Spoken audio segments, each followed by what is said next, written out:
All right, guys, let's get into this story. This is a really crazy story, and I can't even believe the outcome. What's up, you guys? Trying to knock out a few videos today. It is Friday, and I just posted this morning, but I really want to be getting like 4 to 5 videos out per week. I do look a little crazy right now. I was just filming some parody videos for good old TikTok, and Thanksgiving break has started for my daughter. Dude, there's like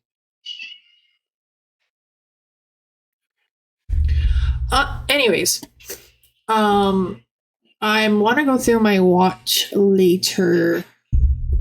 I need to move my microphone down. My husband keeps rewatching my videos and he's like, your microphone's too close. I thought maybe we could watch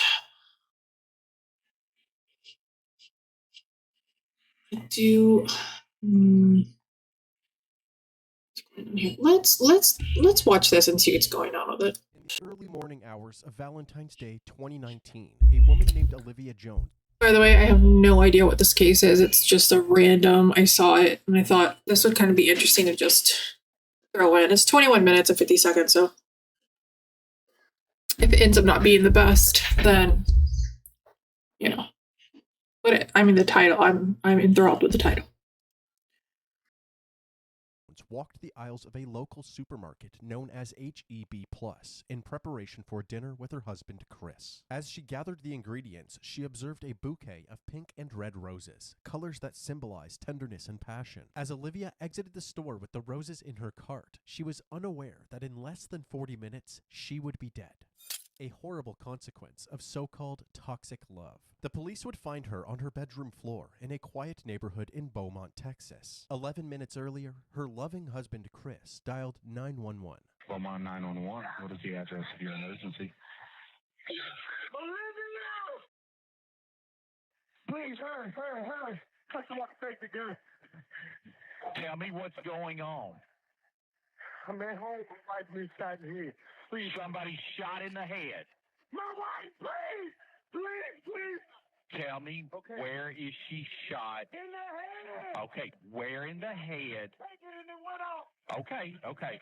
I want you to try to control the bleeding. As soon as the call disconnected, officers headed on their way to the Beaumont, Texas home of Chris and Olivia, located at 5575 Pine Bur Boulevard. At 8:55 a.m., they arrived. Officer Otis Butler was met by a familiar face, 40-year-old Christopher Ray Jones, who was visibly distressed. Officer Butler was close friends with Chris and his wife Olivia. His body cam was rolling while Chris urged the officers to hurry into the house. She in my bedroom. Where's the gun? In the bedroom, broken down on the dresser. Come this way. Okay.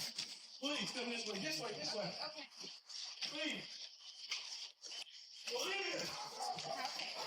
As alluded to earlier, the officers made their way to the bedroom and found Olivia lying on the floor. Baby!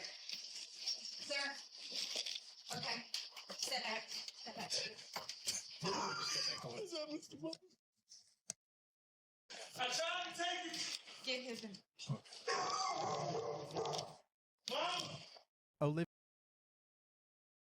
Did he just like stop mid like fake hysterics and address the cop that he knew and do like one of the handshake things?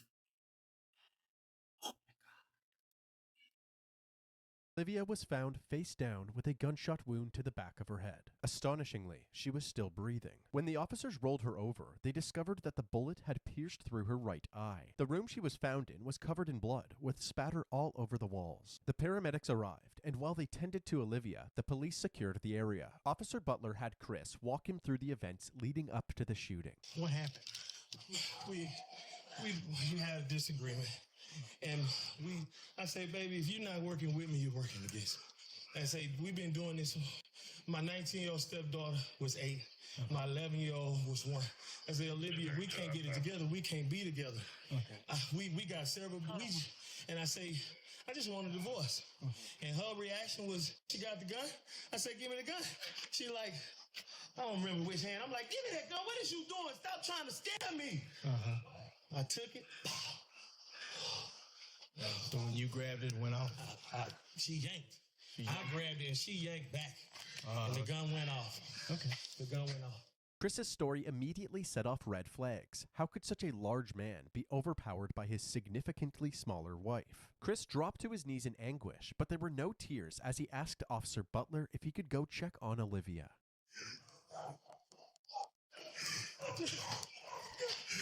It's giving Alec Murdoch vibes. Vibes.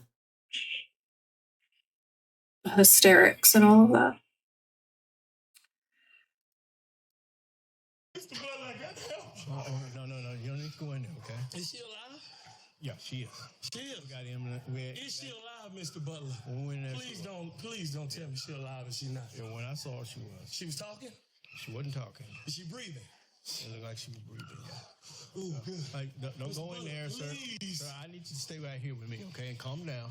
Calm down?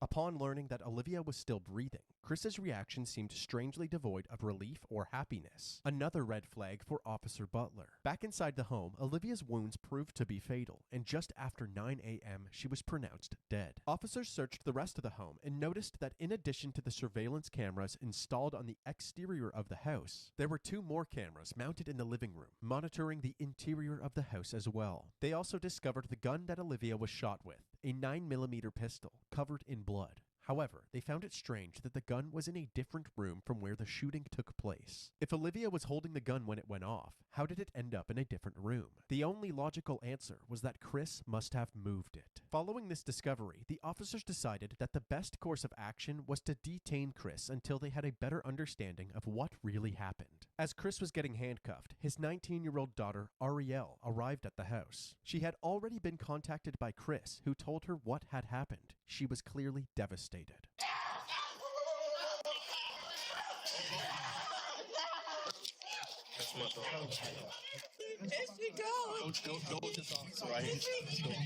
While the officers tried to console Ariel, Chris was escorted to the back of a police cruiser. Lead Detective Mendy Freeman and Sergeant Yvette Barrero of the Forensics Unit arrived at the residence and were immediately caught up to speed. According to him, she grabs a 9mm in their bedroom.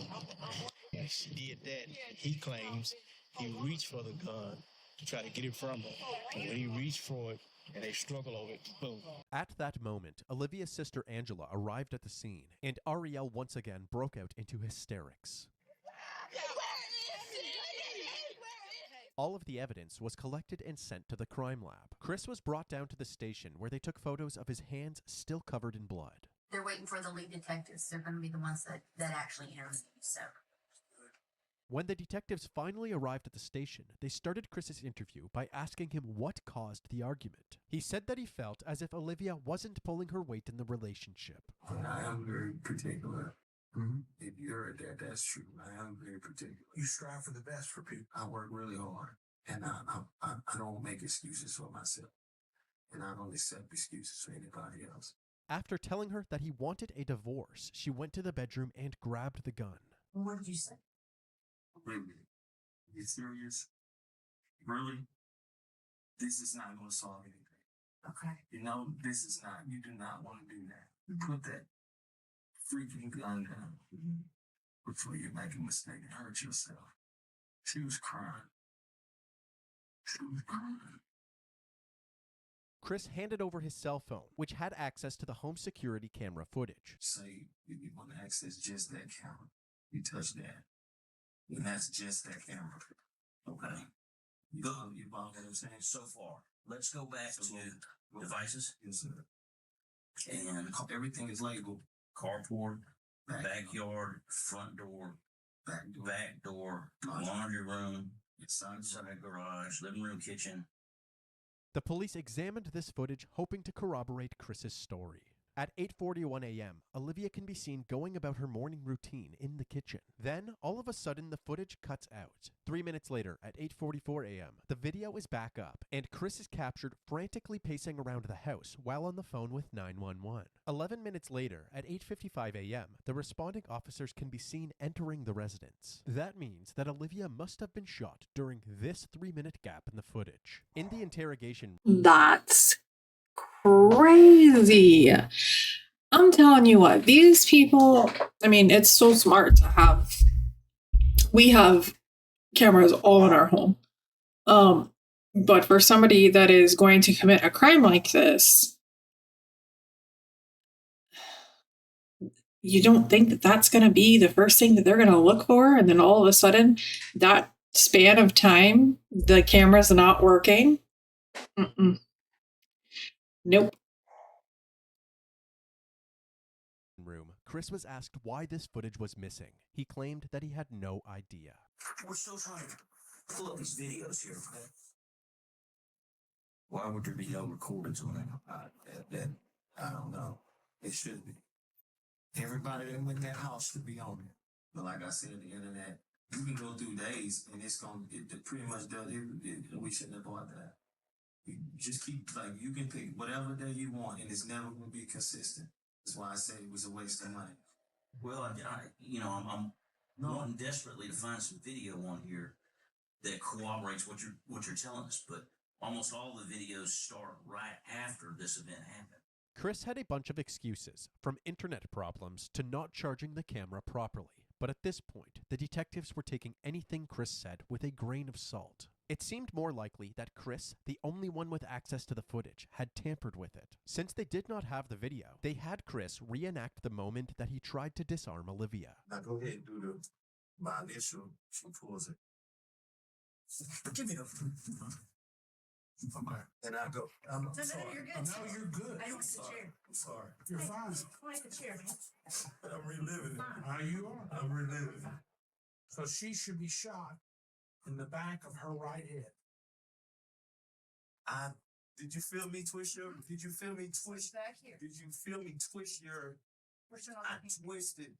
With each question asked, it seems as if Chris was improvising the answer, actively trying to make the puzzle pieces fit together rather than telling the truth. The detectives ended their initial interview feeling more suspicious of Chris than ever. They then moved on to other members of the family, starting with Olivia's sister, Angela. Olivia Jones is your sister, right? We've been talking a lot lately. We talk every day. I drop her baby to her at the tax office. She's always been timid about everything. But she was the type that whatever went on in their home, she would keep it there. Yeah. Kind of a private person. Yeah. She loved her baby so much. Just got my tempo delivery. Let's check out and see what we got inside. Have a busy schedule. That she thought she had to live for them. She would never. Angela went on to reveal the extent of Chris's control over Olivia. She can't talk on the phone after a certain time. He controlled the finances. He never wanted to be in the presence of her family reunions, anything. He never came. But she would have to step off, and when he would call, and all you could hear was him screaming and yelling on the phone. His character is agitation. Like, his character is to be aggressive. I just don't get it. Because all she wanted, my sister was a married type. All she wanted was to be loved. Yeah. All she loved love. Like, she loved her babies. She wanted to live for her babies. To make matters worse, Chris's ex-wife Letitia, who he initially met back in 1999, corroborated his pattern of controlling and aggressive behavior. I met Chris Jones in 1999. It was just like a constant fight. Like, he strangled me, choked me out, drugged me through the house.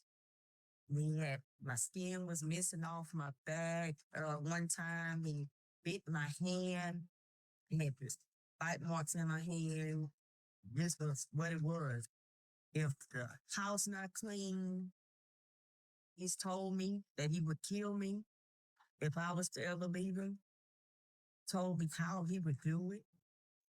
The reason I never said anything or went for help was because I was extremely in fear of my life. Because I knew and I felt in my heart that he would kill me.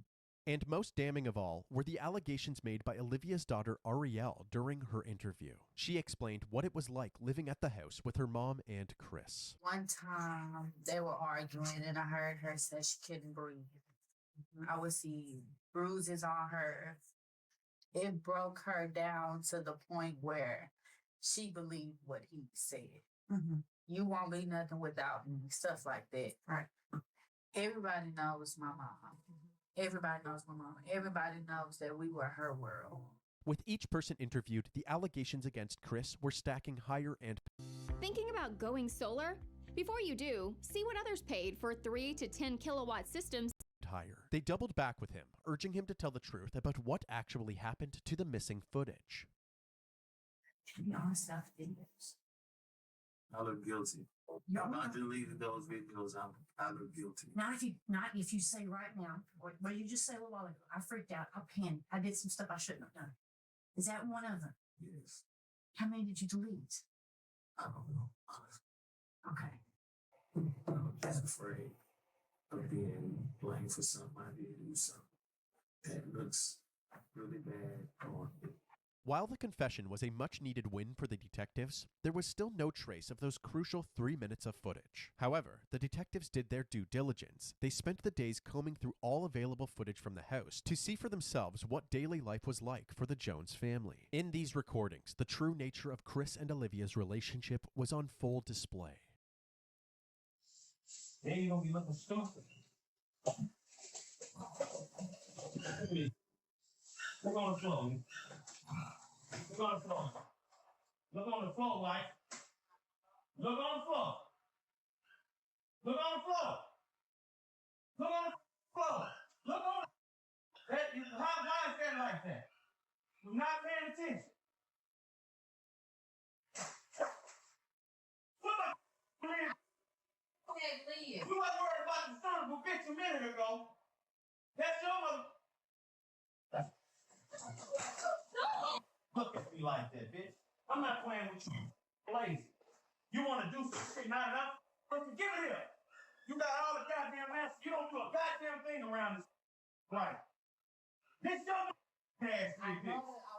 That's clean dish. That's clean. I didn't want to. They fell on the floor, so I didn't want to reuse them. You look at it. You don't pay attention to what the fuck you doing. You all over the place, Olivia. You ain't got the chance to claim your off. Food on the wall. I wish that bitch would. Never in my fucking life would a bitch do that to me.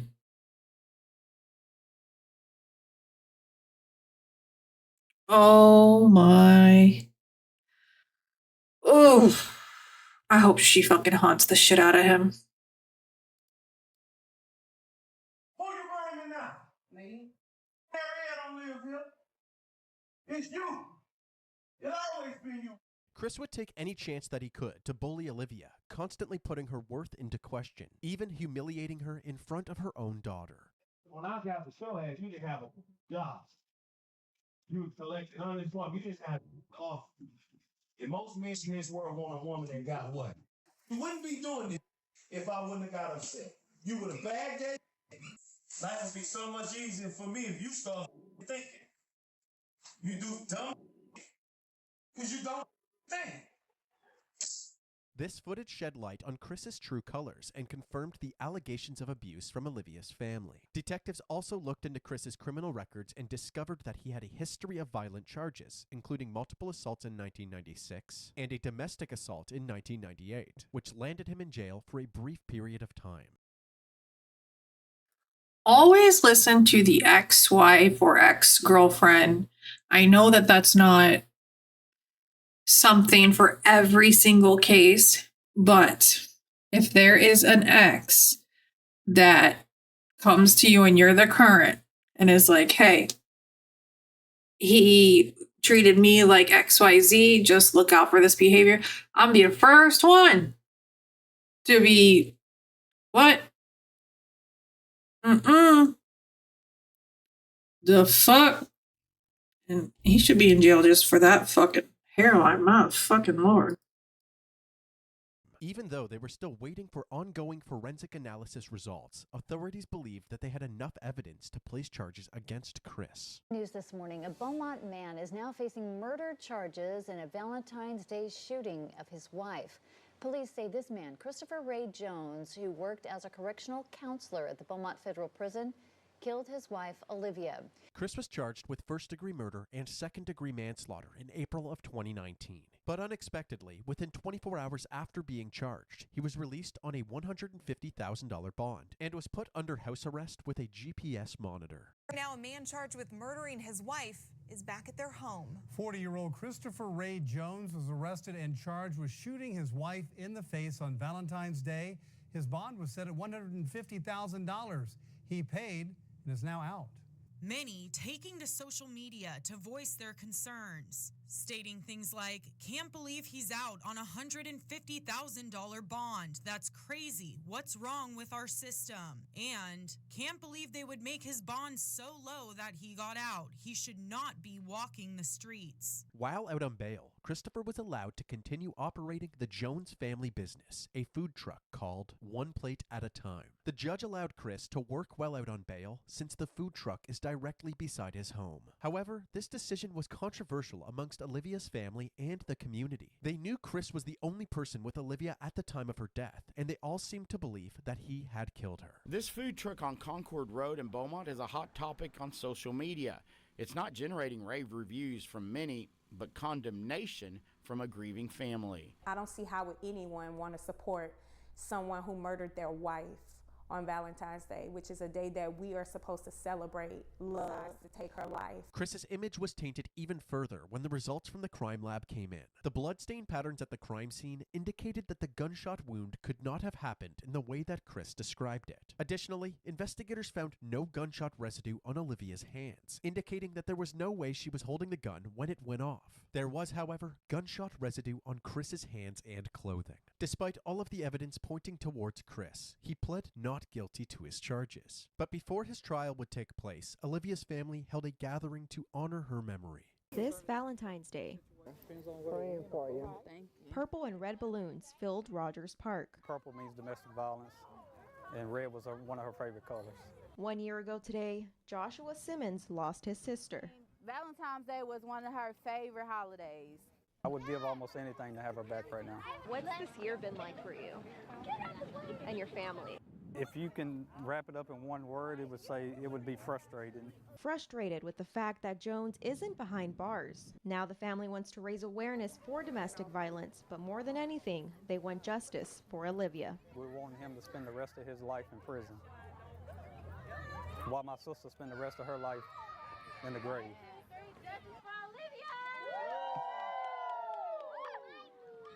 After finally having an opportunity to celebrate Olivia's life, her loved ones would once again have to face her death during Chris's upcoming trial. The courtroom was packed with family members from both sides. It had been over 3 years since Olivia's death, and despite the clear tension between the two families, they all wanted the same thing: justice for Olivia. Prosecutors Jimmy Ham and Mike Laird described Chris as an abusive partner with a violent past, and it was only a matter of time before something like this happened. Chris's defense attorney, Ryan Gertz, argued that Chris only grabbed the gun because Olivia was recklessly handling the weapon, putting both herself and Chris in a dangerous predicament. Forensic pathologist Celestina Rossi provided critical bloodstain analysis and confirmed that Olivia did not have any gunshot residue on her, contradicting the defense's claims that her death was merely an accident. The testimonies and evidence combined ultimately overpowered the defense team, and on February 8, 2022, Christopher Ray Jones was found guilty for the murder of his wife, Olivia Jones.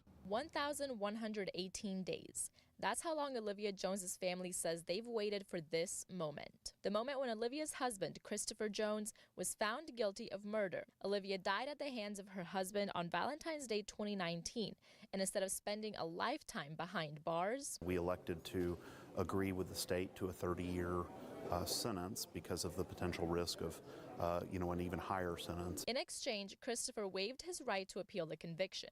After the judge handed down this sentence, Olivia and Christopher's 2 daughters took the stand. Looking directly at their father, they described the impact of Olivia's death. The youngest daughter, who was only 11 when her mother died, said, quote, "I'll forgive you one day, but right now I can't." Throughout the trial, the prosecution described a history of abuse that finally blew up. Defense attorney Ryan Getz argued a different version of events. I think that we'll never know what happened in that room. Ultimately, my impression from the jurors is that they just didn't believe Chris's version of events, and that really only left the one alternative. This was an emotional day for Olivia's family. As they were leaving the courtroom, they were encouraging each other, saying, "Today was all about Olivia, and she won." Christopher Jones is currently serving his sentence in the John M. Wynn Unit in Huntsville, Texas.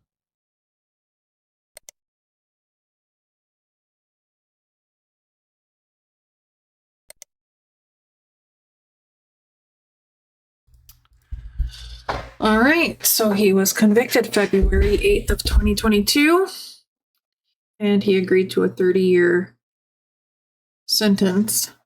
Yeah, that's all for this one. What are your thoughts on it? Leave it in the comments. I'll see you in the next one. Thanks so much for watching, and if you enjoyed this video, please like, subscribe, and share with some friends.